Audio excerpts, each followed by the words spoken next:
আসসালামু আলাইকুম বন্ধুরা, কেমন আছেন? আশা করি ভালো আছেন। জেসমিন স্টাইল ব্লগে আপনাদেরকে স্বাগত জানাচ্ছি।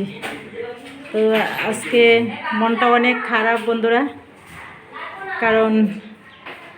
কারণটা হলো দেখতেই পাচ্ছেন, এই রুমটা এলোমেলোর কারণ হলো এটা আমার বোনের মেয়ের বাসা। ও এখানে ভাড়া থাকতো আমার সাথেই। আজকে ও চলে যাচ্ছে গ্রামে চলে যাচ্ছে। তো জিনিসপত্র বের করে নিয়ে যাওয়া হচ্ছে, লোকেরা কাজ করতেছে দেখেন। তো আজকে মনটা অনেক খারাপ লাগতেছে, কারণ ও চলে যাবে। অনেক দিন আমরা একসাথে ছিলাম, পাশাপাশি যেখানে যাইতাম একসাথে যাইতাম, ঘুরতাম।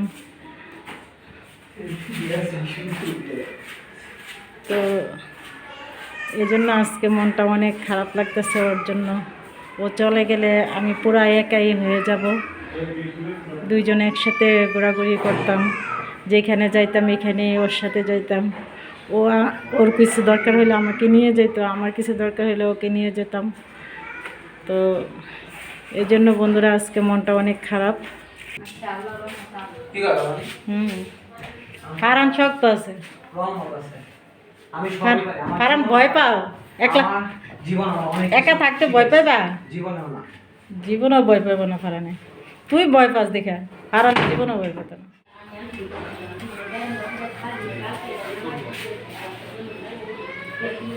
ওর উত্তরণ খালি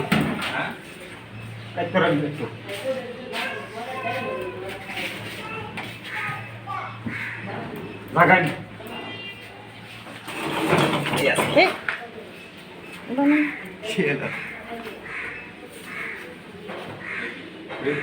জায়গা দেন না। হ্যাঁ ধরেন তুলান।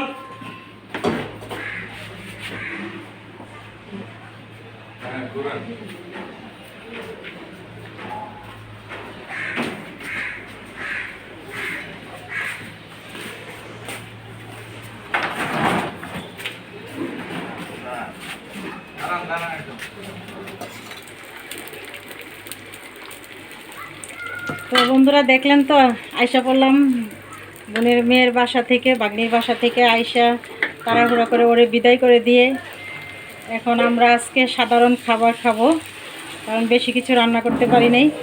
এদিক দিয়ে রান্না করেছি ডাল, এই যে দেখতেই তো পারতেছেন, ডিম ভাজি। আজকে একদম সহজ খাবার। আর এদিক দিয়ে করেছে আলু ভাজি, আলু ভর্তা, আলু ভাজি না তো আলু ভর্তা, সোজা খাবার। ডাল আর হলো আলু ভর্তা, ডিম ভাজি, তা দিয়ে আজকে আমাদের দুপুরের খাবার হবে। তারপরে আবার রাতের জন্য কিছু একটা করব। আগে এগুলো দিয়ে খেয়ে নেই, কারণ সবারই খিদে লাগছে, যেহেতু আমরা আজকে অনেক কাজ করছি। ওর বাসায় ওকে ওর জিনিসপত্র একটু গুছগাছ করে দেওয়া সব কিছুই করে দিলাম। আর এদিক দিয়ে আমার বাসাও একটু কাজ ছিল, সেগুলো করলাম, করে টরে তাড়াতাড়ি করে এখন আমরা ভাত খাবো।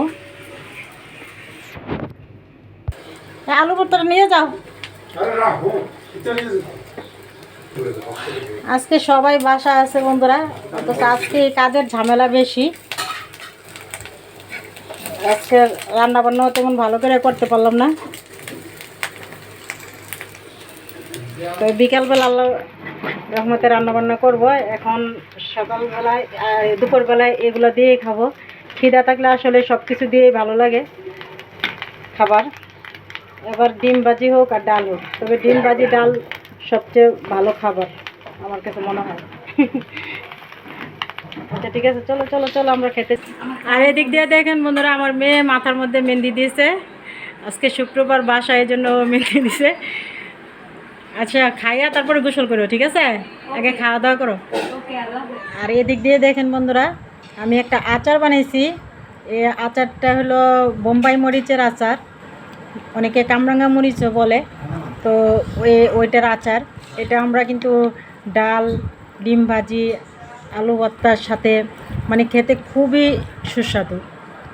তো এই আচারটা আম আছে, সাথে হলো বোম্বাই মরিচ, একটু ঝাল। তো এই আচারটা কিন্তু খাইতে খুবই টেস্ট, আমাদের ঘরে সবাই খুব পছন্দ করে এই আচারটা, বিশেষ করে আমার ছেলেরা আর মেয়ে তো অনেক পছন্দ ওর এই আচারটা ও অনেক বেশি পছন্দ করে। তো এই আচারটা যদি কেউ দেখতে চান কিভাবে বানাইছি কমেন্টে জানাবেন, আমি আপনাদেরকে দেখাবো। এটা খুবই মজার একটা আচার, দেখেন কি সুন্দর আচারটা, গ্রেভি গ্রেভি, আচারটা অনেক মজা, তাই না? আমাদের কাছে অনেক ভালো লাগে। এত আমরা মজার তো- আচার। আমরা তো সবাই, সবাই কামনা কামড়েছে আছে। হ্যাঁ আমরা সবাই পছন্দ করি এই আচারটা। বেশিরভাগ খিচুড়ি দিয়ে, খিচুড়ি হুম, বা খিচুড়ির ডাল, সাথে ডাল, ডিম ডিম, ভাজি, হ্যাঁ এই আচার দিয়ে, আচার হইলে আর কোনো কিছুই চাই না আমাদের ঘরে, সবাই খুব পছন্দ করে এই আচারটা। তো বন্ধুরা আমরা তা দিয়েই খাওয়া দাওয়া করব। বেগুন ভাজির সাথে। হ্যাঁ সব কিছুর সাথেই তো খাওয়া যায়, গরুর মাংস সব কিছুর সাথে এই আচারটা খুবই মানায়। আর খুবই খেতে, সুস্বাদু। খেতে মানে না খাইলে কেউ বুঝবে না যে এই আচারটার কি যে মজা স্বাদ। যে কোনো তরকারির সাথে, আপনি তরকারি না থাকলে একটা ডিম ভাজি করে আচার দিয়ে একদম পেট ভরে ভাত খেতে পারবেন, আর কোনো কিছুই লাগবে না। তো আমরা তা দিয়েই খাওয়া দাওয়া করবো বন্ধুরা, দেখতে থাকুন। তো এই দিক দিয়ে দেখেন আপনার ভাই, ওই যে আমার ছেলেকে ভাত মাখাই দিতেছে, কারণ ওর তো ডান হাত কেটে গেছে, ও ভাত খাইতে পারে না, চামচ দিয়ে খায় আর মাখাই দিই। ডিমটা মাখাই, ডিম মাখাই দিতে বলছে? সব কিছু ও, আচ্ছা তাহলে মাখাই দাও, ডাল দিয়ে দাও একসাথে। দাঁড়াও। তো ও খাইতে পারে না, ওই জন্য ওরে মাখাই দিতেছে একসাথে ভাত নিয়ে, ও চামচ দিয়ে খাবে। আর তো এ পর্যন্তই আজকে ভিডিওটা আর বেশি বড় করব না। যারা এতক্ষণ আমার ভিডিওটা দেখছেন তাদেরকে অনেক ধন্যবাদ, আর দেখা হচ্ছে আগামী ভিডিওতে। সে পর্যন্ত আপনারা ভালো থাকেন, সুস্থ থাকেন, আর আমার ভিডিওগুলো যদি ভালো লাগে লাইক, শেয়ার, কমেন্ট করে, সাবস্ক্রাইব করে আমার পাশেই থাকবেন। তো এ পর্যন্তই বন্ধুরা, আল্লাহ হাফেজ।